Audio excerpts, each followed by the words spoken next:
एक बार ठाकुर जी की पाग बांध रहे थे, ठाकुर जी का श्रृंगार कर रहे थे, तो पाग बांधते बांधते ठाकुर जी कभी कभी खेलते हैं अपने श्रृंगारियाओं के साथ, जो ठाकुर जी की सेवा करते हैं उनके संग ठाकुर जी खूब खेलते हैं।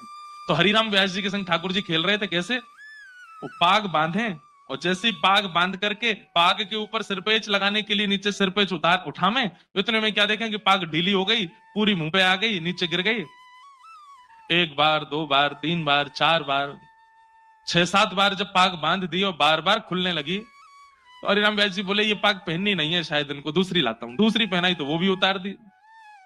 तीसरी पाग लाए और जब तीसरी पाग बांधी तो किसी ने बाहर से आवाज लगाई, बोले जल्दी दर्शन खोलो, इतने सारे दर्शनार्थी खड़े। तो हरिराम व्यास जी बोले जय जय, बहुत देर रह गई है, सुबह से मैं पाग बांधवे में लगो ना, जल्दी तैयार है, जाओ बाहर सबन को दर्शन करने। पाग बांधी, ठाकुर जी ने अब की बार भी पाग उतार दी। तो इतना गुस्सा आया हरिराम व्यास जी को, वो उधरी हुई पाग ही छोड़ दी मुंह पे, बोले ऐसे खड़े रहो, अब ऐसे दर्शन दे दूंगा सबको।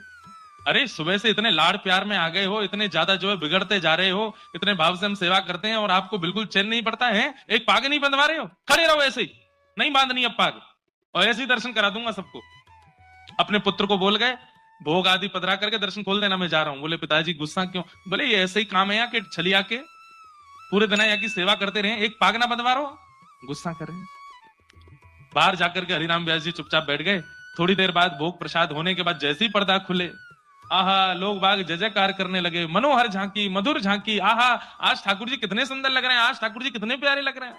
तो हरिराम व्यास जी बोले ये लोग मुझ पे व्यंग कस रहे हैं, ये लोग जरूर मेरे ऊपर व्यंग कस रहे हैं, टेढ़ी मेढ़ी पाग है, पाग पूरी खुल गई है, तो मुझ पे व्यंग मार रहे हैं कि देखो आज कितने बढ़िया ठाकुर जी सजे।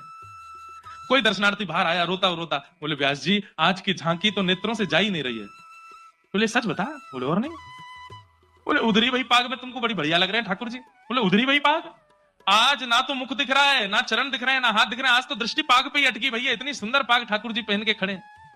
भीतर जाकर के जैसे हरिराम व्यास जी ने देखा तो क्या पाया, आज इतनी सुंदर पाग और उस सुंदर पाग के ऊपर 10-15 मोर पंख ऐसे लटका करके ठाकुर जी ने इतनी सुंदर पाग। पुत्र को बुलाया, हरिराम व्यास जी बोले तूने बांधी पाग? बोले नहीं पिताजी, आप जैसी छोड़ गए थे वैसी थी, पता नहीं कैसे बांध ली।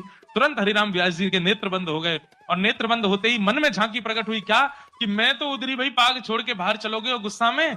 तब प्रिया जी, तब किशोरी जी आई और किशोरी जी ने आकर के देखी हैं ऐसे बुरे बाबड़े से बन के खड़े हो ठाकुर जी, पाग क्यों नहीं बांधी?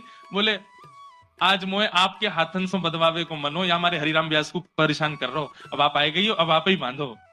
तो आज की पाग किशोरी जी ने बांधी है ठाकुर जी को, इसलिए इतनी सुंदर लग रही है।